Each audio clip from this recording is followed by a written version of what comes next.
I'm Ashley Dvorkin for FoxNews.com. There's a lot you may not know about one of the country's most popular pastries, including that it has its own day. It's National Donut Day. So listen up if you're a fan of the sugar-coated, the chocolate-glazed, even the hybrid creations. Yes, cronut fans, I'm talking to you. To mark the occasion, we are joined by Michael Krondl, author of The Doughnut: History, Recipes, and Lore from Boston to Berlin, who's here to share 10 donut facts, which you can share with your friends. Welcome, Michael. Thank you. All right, let's start things off. Fact number 1, the Nut, as you have called it. New England settlers arrived from Hertfordshire with an obscure local specialty. So tell us this story. Well, the story is that the English had basically no donuts except for this tiny little region in Hertfordshire, which is a little bit north of London. They used to have them seemingly for carnival, for Mardi Gras. And then when they arrived here, of course, the pilgrims didn't like the idea of carnival or having fun too much, but they did seem to like donuts, and they spread like wildfire in New England, and then eventually spread across the country. All right, and fact number 2, we're talking about whalers who used to celebrate the 1,000th barrel of whale oil by frying up donuts. Donuts have been fried in just about any fat that you care to think of. Seal oil, butter, and yes, if you're on a whaling ship, well, what have you got? You got a lot of whale blubber. Oh. And they probably were pretty fishy. Yeah. Okay. During the 1940s, there were stars who were members of the National Dunking Association. So tell me about the National Dunking Association, and we have some of the celebrities that were a part of it. The National Dunking Association was established more or less by the Donut Corporation of America to promote its brand, and it just took off. So there were competitions. There was a guy who stood on the top of, I think it was one of the tallest skyscrapers in New York City, upside down, eating a dozen donuts. Pearl Buck, the very, very famous and Nobel Prize-winning author, suggested that if Hitler and Mayor LaGuardia got together over a cup of coffee and a donut, that there'd be a lot more understanding in the world. All right, and now let's talk about these shooting jelly donuts. So there used to be a competition for a prize by shooting flying donuts. Tell me about that. Well, in Austria, so this is in Austria, in Vienna, a couple hundred years ago, donuts were the traditional thing for Mardi Gras. And if you were rich, you could fill it with jelly, which was expensive in those days. And so apparently at the main palace, they would have these competitions during Mardi Gras where the aristocracy would sit there or stand there, I suppose, and shoot down donuts, kind of like you would go skeet shooting.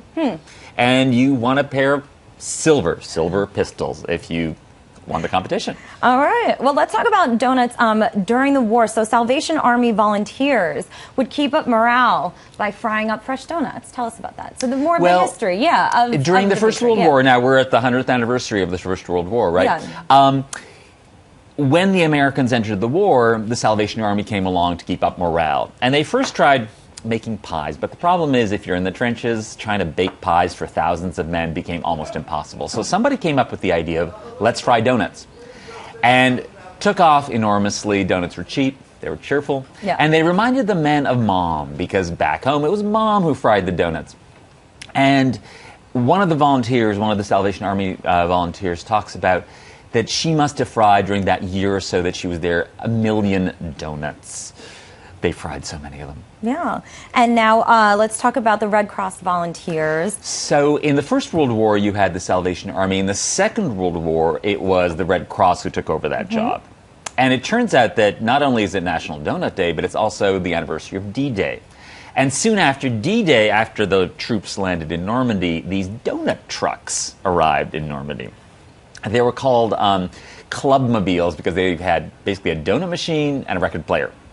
And these young women would drive these things in really dangerous situations sometimes and would have these kind of hand-cranked, awkward donut gizmos. And again, they would just produce thousands and thousands of these things. And it was the only fresh, baked, fried thing that the soldiers had. And, okay, now we're talking about cops and donuts in the 1940s and 50s. So, yeah, talk about the origins of all of that and how, you know. So we all know cops and donuts, right? Yeah. So if you think back to the 1940s and the 50s, it's the first time that you have patrol cars. Before that, there really wasn't such a thing. You also have, for the first time, suburban spread. So the cops are driving around. It's 4 o'clock in the morning. Where do you go? Nothing's open. No McDonald's, no anything else. The only places that are open, because they have to be open first thing to cater to the working classes and the working guys, are the donut shops. Mm-hmm. And so the cops and the donut shops became the place where the cops went. Let's talk about National Donut Day. How did this all get started? So 1938. 1938, National Donut Day was established by the Salvation Army. As a way of raising funds for a home for unwed mothers. Sorry, had to come out. Home for unwed mothers. And what they would do is you would give a donation, and they would give you. And this I've never quite understood. They would give you a paper donut. Yes, I saw that for your contribution. Isn't that kind of like cardboard donut? Right. Why would you want to get a cardboard donut? You want a real donut. Right. And Halloween. So before candy, it was more likely that you would be, okay, there you are, bobbing for donuts. Bobbing for donuts. Can you imagine? So what they would do is they would have these parties for Halloween, less than trick-or-treating. They would have these parties, and they would hang the donuts on a string, and kids would have to grab the donut in their mouth. Now, how did you get into this? This is your specialty. Donuts, I love donuts.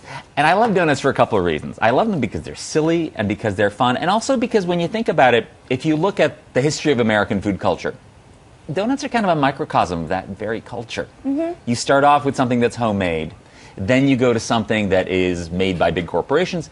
And now you've got this whole kind of artisanal or hipster donut phenomenon happening, right? Right. So it's almost like we've come all the way back. Sure. Okay, and then for more information, where can people go find your book, more facts about donuts? You can go to my website, michaelkrondl.net, and there's lots of information on donuts, the donut book, and some other things. All right. Thank you so much. You're Thanks welcome. for joining us today. I appreciate it. And thank you for joining us for FoxNews.com. I'm Ashley Dvorkin.